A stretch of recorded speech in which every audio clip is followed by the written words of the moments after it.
It's the middle of summer around the Smoky Mountains, and fly fishing for smallmouth bass is at its best. Smallmouth are often overlooked by fly fishers in spite of the fact that they are very common and found in rivers and streams of all sizes.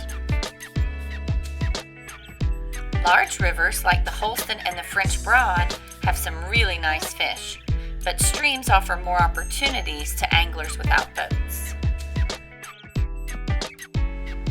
Whether you fish for them in larger rivers or smaller streams, smallies are hard-fighting fish. One reason we really like to fish for them is because they like to come to the surface for poppers. Here in the southeast, bass will come to poppers from early May all the way through October. Smallmouth bass are predators that target fish and minnows, as well as frogs, tadpoles, and dragonfly nymphs.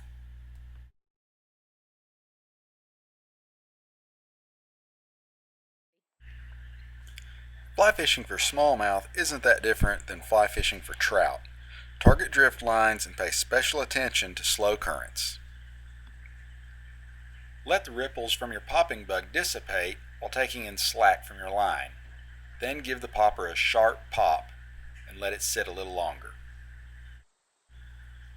You can pop the bug again, but be sure to leave a little bit of quiet in between. Don't overwork the popping bug.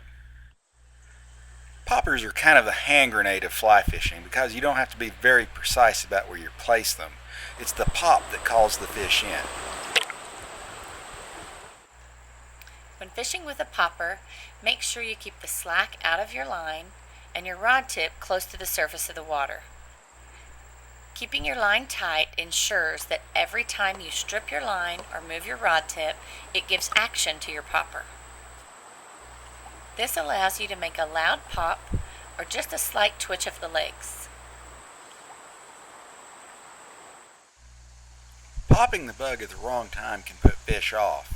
They'll come to it when they hear it, but if you pop it in their face, it can spook them. This is why it's so important not to overwork the popper. A pop will bring fish in, but popping it too much can put them off just the same. I'm prospecting in this pool, popping the bug with long pauses in between. At this point I see a fish coming to the fly, and then another one.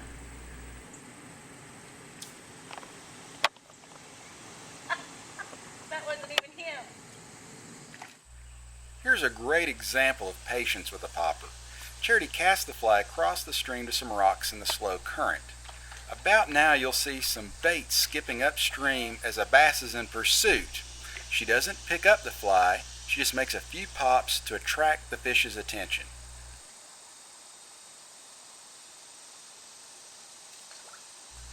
At this point, Charity can see the fish has noticed the fly and she does nothing else. She lets it drift and lets the bass do the rest. Fishing with poppers is so fun because it is so visual. Fly fishing for smallmouth bass doesn't require small flies or fine tippet.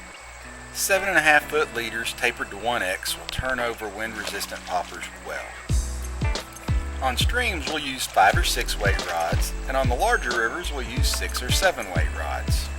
Most of the flies we use are sizes 2 through 6. We'll catch you next time. Until then, check us on our website at rnrflyfishing.com.